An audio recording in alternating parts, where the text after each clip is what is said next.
this afternoon, we're going to meet with the Board of Selectmen. They asked if we could go and give them a presentation so that they could learn about the project, which we're happy to do. But since it's a small meeting room over there, and we thought we wanted to have as many opportunities for people to see the project, talk to us, learn about it. Before we had that meeting, we thought we would do that because when we get in the Selectmen's chamber, I suspect it's going to be cheap by jowl, and a lot of folks don't want to be there on this stuff tonight. Yeah. Is that an open meeting? Yeah. It's a public meeting. It's one of the normal agenda items on the public meeting. But we're just going to make more or less this same presentation to the selectmen here in Jackman. There's no action on the table. There's no request to them. It's just on about the project, learn about it, and obviously if they have questions, we'll try and answer them. But since it's going to be tight, we thought what we would do is give you the same presentation here. There are two folks that are going to talk through it today. Thor Dickinson is our Vice President for Project Development. He is going to be able to talk through a good part of the purpose behind the project and the benefits that there are, that it has, how we cited it. And then Jerry Mirabli is the head of our Environmental Sciences Department. So he'll talk more specifically about the efforts we've made in citing, picking the corridor and citing the corridor regularly to try to make sure that we're minimizing the impact on environmental and community resources.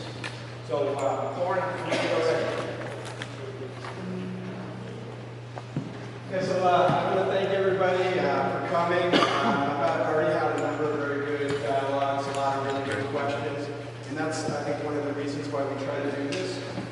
We obviously recognize that some people have different perspectives. We feel this is an opportunity to come, get information from us, ask the tough questions, make a decision around based on the topics that you gather. So the first thing is talking about there are challenges that exist in Maine, there are challenges that exist in New England. One of those challenges is our energy mix that we have in the region.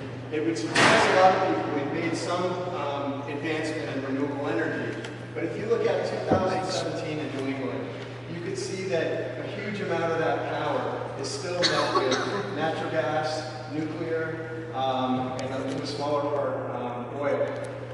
Over the full year, only a little sliver of that is in the area of renewable energy. It gets worse in a situation where you have a peak day. So in the days when it gets really cold, what happens is the natural gas lines coming into New England get filled up. They have to go to retail houses for heating, and we have to turn to oil. And so, I don't know, I guess the question, do we want to take questions as we go through, or do we think it would be better to go through it? Would that be all right if we can wait till the questions until the end, and then? Are you going to at least show us Maine? Because I know we got instead of the windows for Maine. Yeah, it would, I think, maybe it would, I know, John, have you ever looked at a specific area? It's the same market, but it's all the same mix. Yeah, I think it's going to be a very similar mix that you're going to see here. My guess would be there might be a slight bigger slice in the hydro section for Maine, but I think you're going to see a very similar mix. For sure, on this date, it's going to look very similar. Some of the oil that goes to feed that is in Cousins Island. And, one of the issues associated with this is not only a mix of resources, not only dealing with amount of generation that's emitting carbon dioxide, but also some issue of reliability. And when we run out of that gas capacity, we end up paying a lot of money to oil, and that oil actually produces a significant amount of carbon, or even more than natural gas. So one of the challenges there, how do we bring new sources of energy that are green, that don't produce new carbon emissions, and actually increase that going forward? Just to give you some background, this is a Massachusetts has a contract where we've signed an agreement that they're going through the approvals to pay for not only this transmission line, but the power that's coming from Quebec. It is getting deposited into Lewiston. How did that come about? Massachusetts had three main goals. They wanted to significantly reduce greenhouse gas emissions. They wanted to stabilize prices, as I said, by not having gas get constrained in the pipeline as a result of this new hydro that inflows, and wholesale prices can be more stable and flat during the winter period, and then reduce our the new generation. I don't think anybody here wants to hear about Massachusetts, okay? Why just skip it about Okay, well, I'll finish this slide really quick. The goal here is to say how we got to where we are. The project is 145 miles miles long from the Quebec border down to Lewiston, Maine, 320 kV. There are two AC pieces to it. And again, we'll talk about why we got here, but for Maine gets cleaner air from lower carbon emissions. We get jobs during the construction period, property taxes, and a stronger economy through lower wholesale prices and increased GDP. This is a picture of how we laid out the project. You see there's copies of that map over here, and there's a full version of it here. Really, the DC line, these are the two AC upgrades that I talked about in southern Maine that deal with handling this amount of power getting deposited into Lewiston, Maine. The blue portion, which goes up just south of the Forks, is an existing 115 kV port. You can see different visual simulations. What we'll be doing there is clearing an average about 75 feet of new corridor and putting this new 320 kV line parallel to it. And then the remaining piece from the Forks over to the Quebec border is will be 150 foot more of clearing and new structures that go on that average about 90 foot in height. What this map tried to show is our thought process. If you're going to site a new overhead transmission line, the number one goal is to put it next to an existing line. And 72% or so of this project is parallel to that existing corridor. The second alternative is if you're going to have a new corridor, you try to put that new corridor in a place that has consistent utilization to what you would see as a transmission corridor. Now, the perfect thing would be another transmission corridor. We didn't have that opportunity. The question is, how do we get to the border? So we looked at all the areas that we knew were very sensitive, conservation easements, areas of high visual impact, and both to the northeast of the line and to the southwest. And we identified a corridor that we believed was the best opportunity. In that corridor are two major landowners where we could have a dialogue about the optimal siting associated with the project. And this is an area that has been historically heavily logged. There's a nice visual image there of some of the aerial shots there, and you can see why we think the project made sense in that region as opposed to some of the other options that were available. This might be Jared. Yes.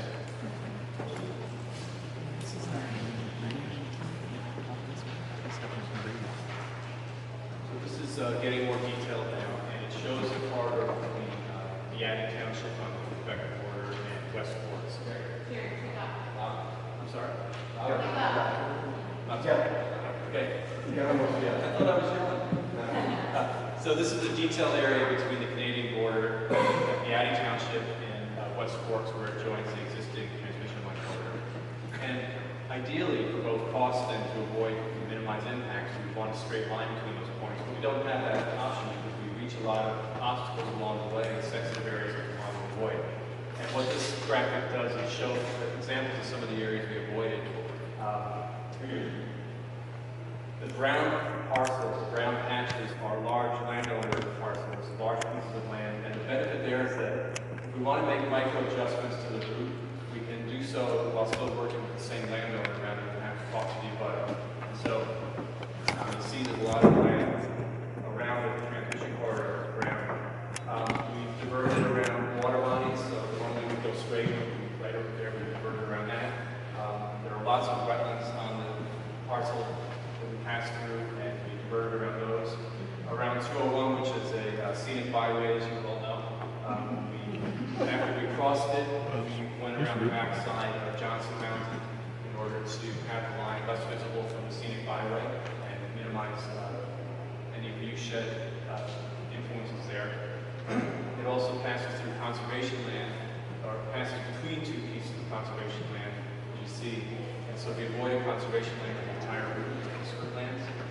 There are lots of vernal pools, which are amphibian breeding areas, and we jogged around the vernal pool in this area to avoid impacts. And these are just spot examples of the many areas that we've done these avoidance techniques.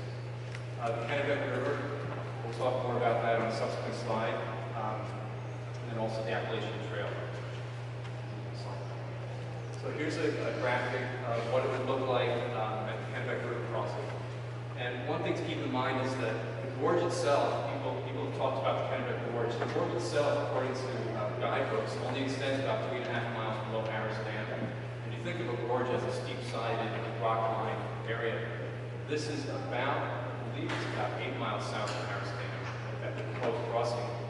And it's not rated as an extremely high visibility area in terms of value because it's not gorge-like. And it's also because the class 3 to 5 rapids are much closer to the area than where the proposed crossing is.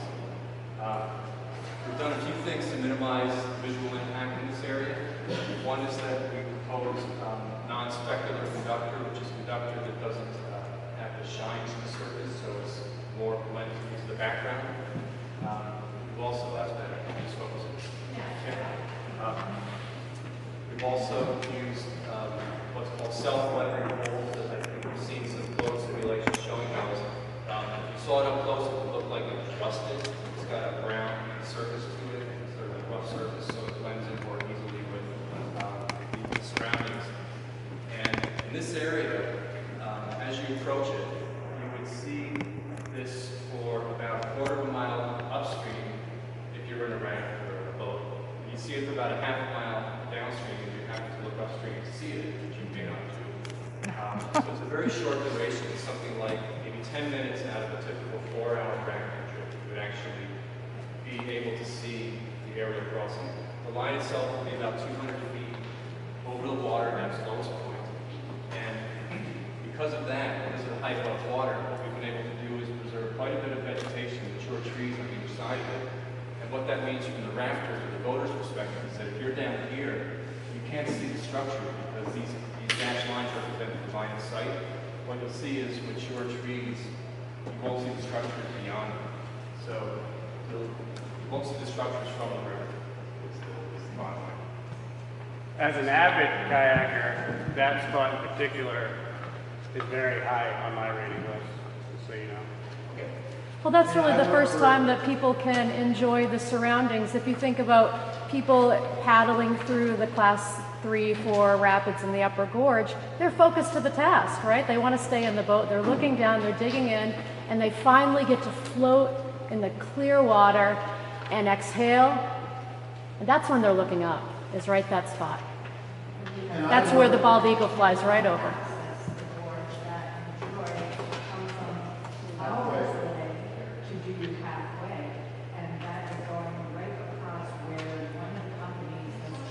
No, we don't want to move on. We want to talk about this. That picture was taken from our lunch site. That's our lunch site for an hour. We get to sit and look at those eyewitnesses lines while we eat lunch. And it's also the confluence where the cold stream dumps into the Kennebec. It's also the confluence where the cold stream dumps into the Kennebec. So this is one of the, Very as important you would spot. imagine, one of the key topics in the DEP. And the DEP has asked us to look at a number of different options, including an underground alternative. So this is one of the things that's an active discussion. What I propose, I understand everybody wants to talk. Let's make sure we get through the end of the presentation, and then we'll be here to make sure every question is answered. So this is where the Appalachian Trail crosses the existing transmission core 3 times over a space of about 2,000 feet. The red line is the Appalachian Trail, and the straight line is our transmission core. There are options for the Appalachian Trail to cross only once. In fact, the small green strip is one of those options. And we're working with the local AT folks, the Appalachian Trail Conservancy and the Maine Appalachian Trail Club, to identify additional options if they're interested in pursuing them. With the goal being generally that instead of those first 2 crossings of the trail up above, those will be eliminated and we would have one crossing that is more perpendicular.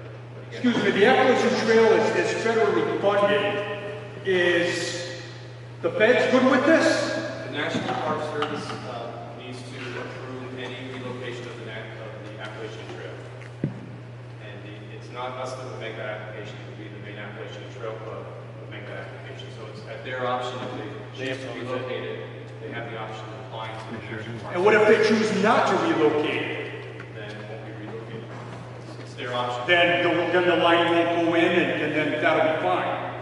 Well, this is No, they'll still three build it. times for decades already. I mean, they had had the option to relocate for some time, even with the existing line, and hadn't chosen to do so. And there's a nice, for anybody that's interested in looking at, there's actually one very nice visual over here that you can see the impact of the parallel, the additional 75 feet in the parallel line that's there. And as Jared would probably say, there are already a lot of things that are being done in order to minimize the impact of the line. But again, I want to make sure the question gets asked, but I also want to make sure we get to the end.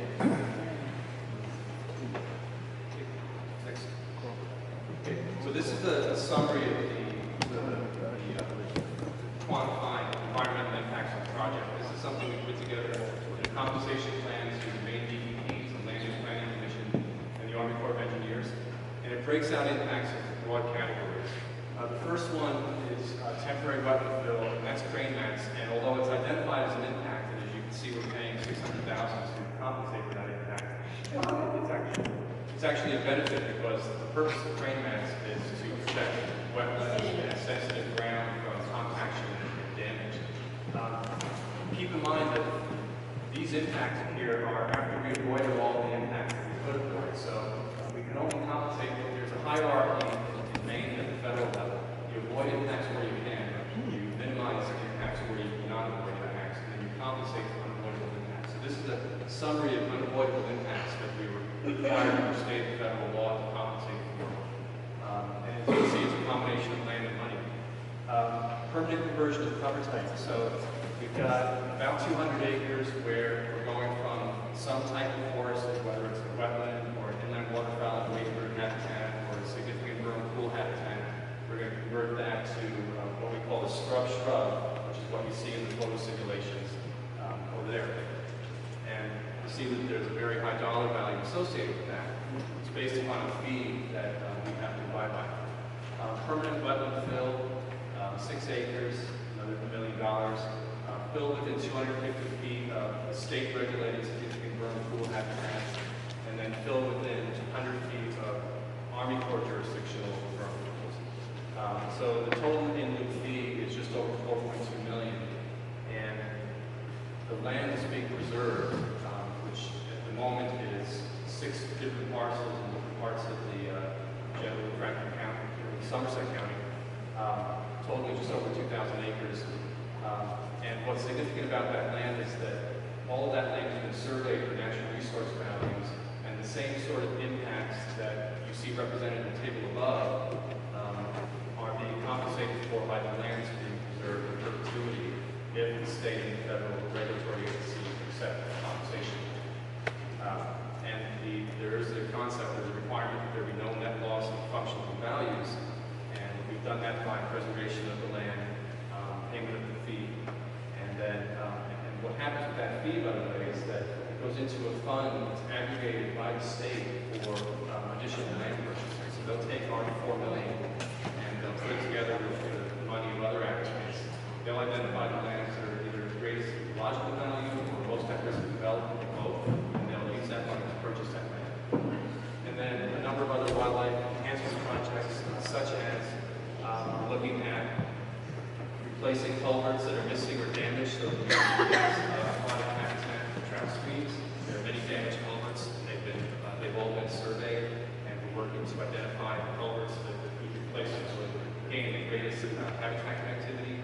We're doing something called chop and drop, which is where we cut trees, and instead of felling them away from the water body, we fell some of them selectively into streams to enhance vertebrate habitat.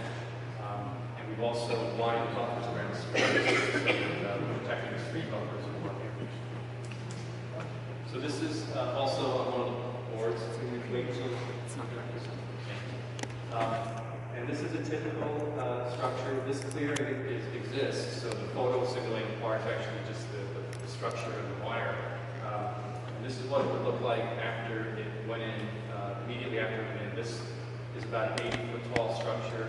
The average speed is going to be around 90 They'll range from 75 to 510. And the next one, this is after 5 years of growth, where you see that the shrub habitat is starting to soften the edge and somewhat obscure what we'll see from the road. Yeah, so a lot of this was summarized. We talked about how we got to where we were. We also talked about how we laid the corridor out, the way we thought about applying it. We talked about the impacts and the mitigation that we're already providing.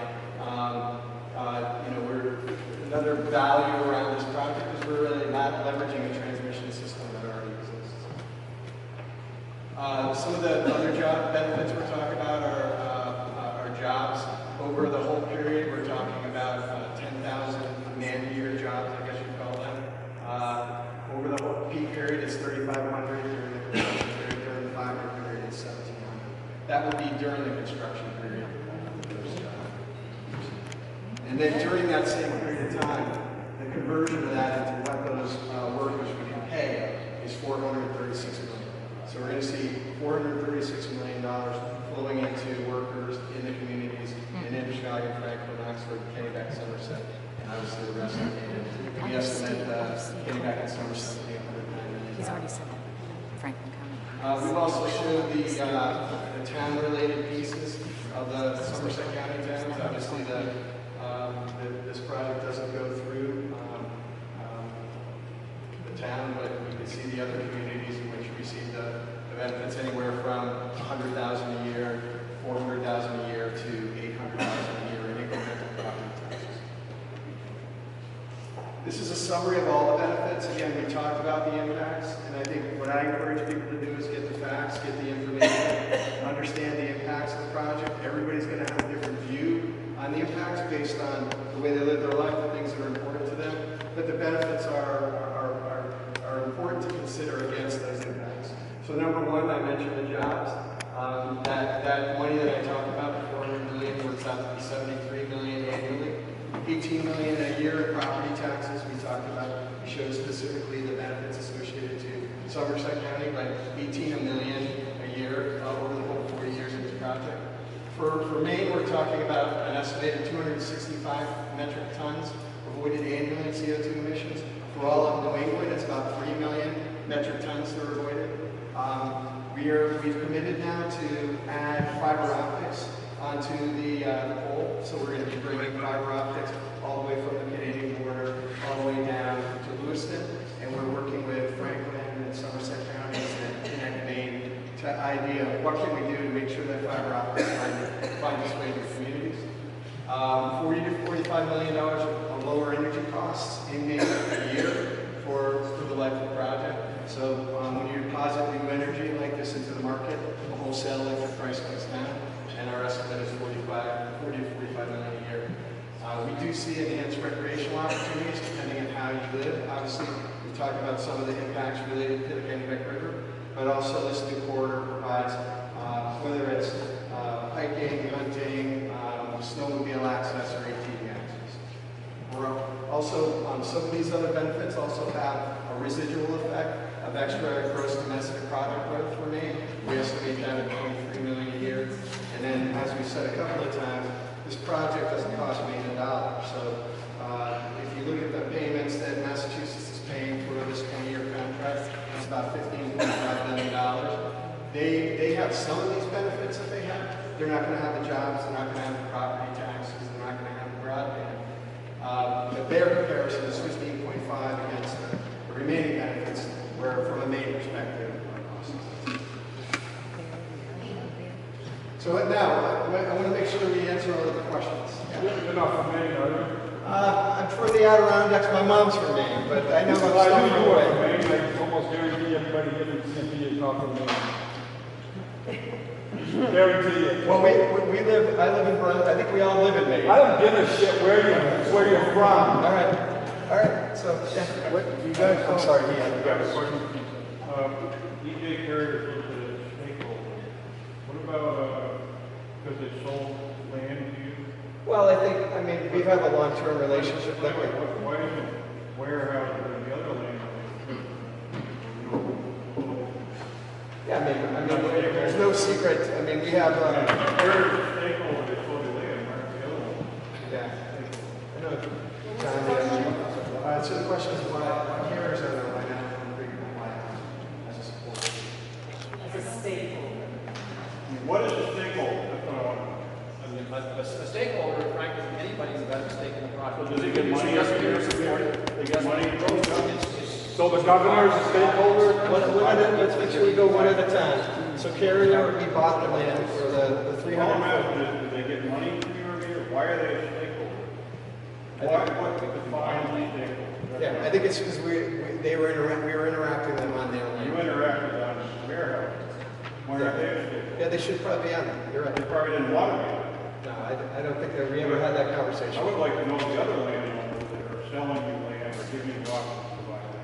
Can you list all those names? Yeah, maybe, I think that's all public information, so we could definitely do It that. would be nice if you had it. Yeah, that's right. The past appointment sold this land too. Yeah, well, they're leasing us a piece of land, 300 by 300 Isn't foot. there a stipulation when they got the land from the government that they couldn't sell any of their land? I'm not sure about that, but we're leasing it. It's a 50-year lease. It's 300 by 300 foot part of the land. I don't know what their limits are, what they can and can't do. I'm going to go here and then we'll go here. For years, the town of Jackman is talking with CMP, getting on the transmission line up here. They refuse us time and time again. We got one coming 16 miles south of us, Village Forest coming up here. When you put that in, what it would do, you might as well put up a big little figure up here and say Jackman, Moose River, and adjacent towns. Absolutely. Because that's all you told us before, you refused to bring power, another power line to this town. And you hold true to that. For 20 years now, you hold true to that. 16 miles, for God's sake. You're going to screw this area over for 16 miles. They don't give a So, crap about just to make sure, and let's make sure we respect everybody so they get their questions. So, I'm not familiar with the past relationship with CMP, so we should have another person that can answer that question. But as far as this line goes, it is a different technology. It's called direct current. It doesn't have the same ability to do tap-offs of it. So it is a downside to the direct connection. You can't bring new generation resources onto it, so you can't connect new wind to it, and you can't bring new feeds off of it to communities. So it is a trade-off. Now, the benefit of that for people that care about efficiency is that the losses associated with this power are much lower. So there's going to be more renewable energy delivered How into efficient more can we get when we don't have power half the time up here? Power out. That's pretty damn efficient to you guys. And then our rates still include that to the Yeah, and I don't have, I'm sorry, but I don't have that specific And answer. now you're saying there's going to be fiber rockets down there, then I bet that they won't come up here. You might throw slappers in the face now. So whatever they don't bring, they come up and slap everybody down with their faces. Well, the fiber optic right now is on top of the pole, and we're having community conversations with people in Somerset, Franklin, and in Chicago County about how we can try to bring that to communities. I understand that, so I want to make sure I get everybody's question before I think you had a question. I think she was before me. Okay, yeah, go I ahead. asked one early on, to show a slide, and you can go Yeah, back can to we go back to the about pie the chart? percentage of the New England power. And I've always been under the impression that Maine is a pretty high percentage of renewable energy power. And here, I found this slide that said in 2017, about 3/4 of Maine's net electricity generation came from renewable energy resources, 30% from hydroelectricity, 26% from biomass, and 20% from wind. Did you say those numbers? I'm sorry, can you say those numbers again? Sure, and I think that slide was. So, one thing to- In 2017. Sometimes there's a big debate about nuclear. So a lot of people put because it's zero emission. Well, we love nuclear, I love nuclear personally, but this is not speaking what to are the that. This percentages? says that 20% came from biomass, 30% from hydroelectricity, and 20% from wind. We're not like Massachusetts, which is why they need, I'm almost finished. I'm almost finished. Oh, okay. Which is why they need